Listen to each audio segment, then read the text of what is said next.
At pangunahin po sa ating mga tampok na balita. Sa hinabahaba ng mga debate, nagdesisyon po ang mga senator judges na ibalik sa Kamara ang articles of impeachment laban kay Vice President Sara Duterte.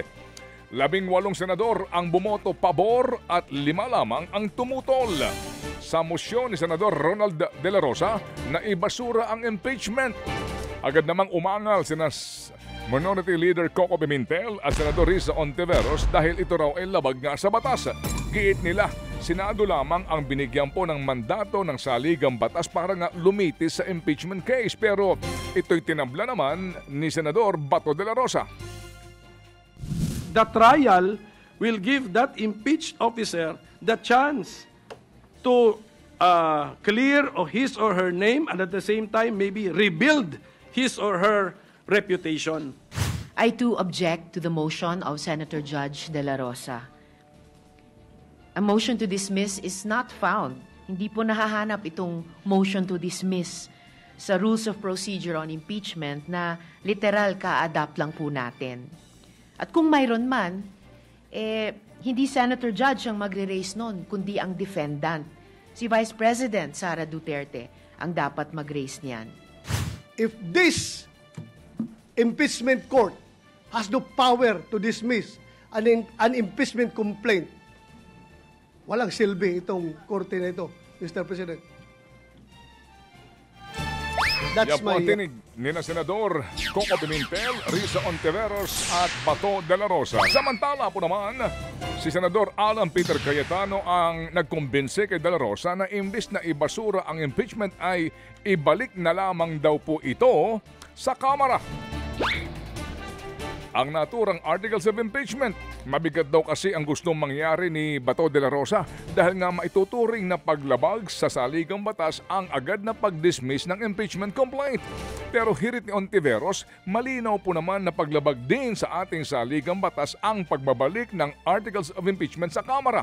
Giit kasi ng minorya, maituturong ding dismissal ng impeachment ang gagawin ng mga senador. Bagay na kinontra ho naman mismo din ni Senador Chis Escudero. Remanding is a functional dismissal. Return is a functional dismissal. Para po sa akin, parang dinribol natin ng matagal tapos ipapasa natin ulit ang bola.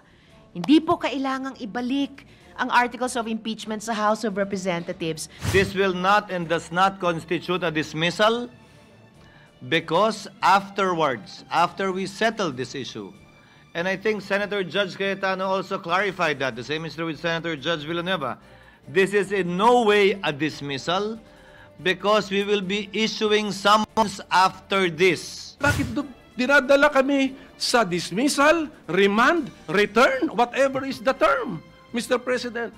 Hindi ko alam bakit kailangan tayo bakit ba tayo namimilipit na ipasok ang isang word that is a synonym or can mean dismissal.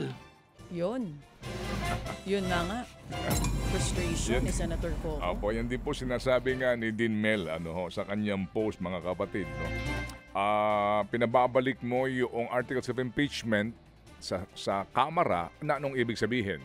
So, kumbaga, hindi pa namin tinatanggap yan, binabalik namin sa iyo. Pero, pinasasagot mo yung respondent doon sa complaint na ibinabalik mo doon sa Kamara.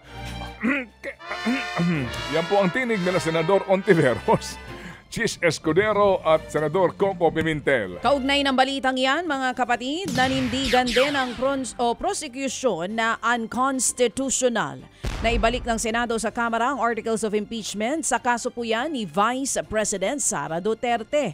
Ayon sa House Prosecutor na si Congresswoman Isabel Zamora, labag ito sa saligang batas dahil trabaho raw ng Senado na simulan agad ang impeachment trial.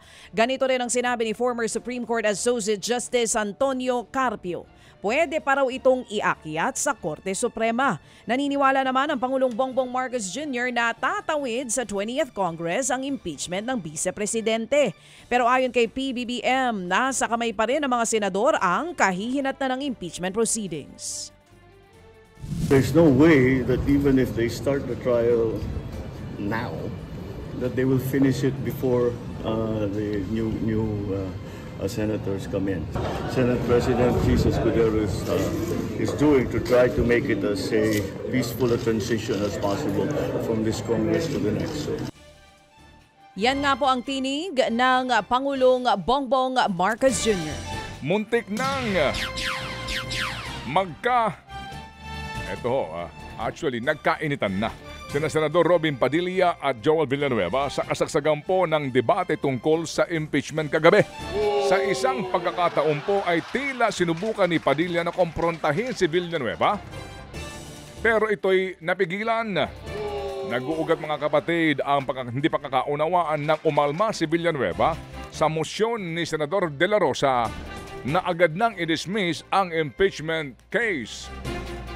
Samantala, hindi naman natinag ng masamang panahon ang iba't ibang grupo na nagkilos protesta sa labas po yan ng Senado para nga ipanawagan na simula na ang paglilitis sa Vice President na si Sara Duterte. Nagsagawa rin ng prayer vigil ang grupo para ipagdasal ang bansa para makamit daw ang hustisya at pananagutan.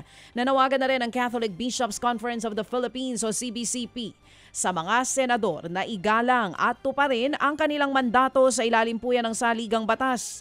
Ang giit ng Simbahang Katolika, anumang pagkaantala o pagbaliwala sa impeachment process ay pagtataksil daw sa konstitusyon at sa taong bayan. Ganito rin ang sentimiento ng Makati Business Club at umaasa ring magko-convene ang Senado bilang impeachment court. Maituturing daw kasing pagsubok ito sa mga opisyal at pagpapairal at sa pagpapairal ng batas sa ating bansa. Kung hindi raw susundin ang batas, posibleng maapektuhan ito ang long-term investments na magreresulta sa paglikha ng mas maraming trabaho sa bansa. Inirekomenda ho naman ng komite sa Kamara ang paghahain po ng reklamong plunder o pandarambong laban kay Vice President Sara Duterte. Sa bunga po ng investigasyon ng House Committee on Good Government and Public Accountability sa higit na 600 million pesos na confidential fund ng Vice Presidente, naniniwala ang komite na illegal ang ginawang paggasta rito. Dapat din daw pong sampahan ng technical malversation si VP Sara. Gayon din po ang perjury dahil po naman daw sa pagpasa ng ilang dokumentong ginamit. Inirekomenda rin po ng komite na sampahan ang bise ng bribery dahil sa mali pagbibigay nito ng umano'y white envelope na may lamang pera sa mga DepEd officials.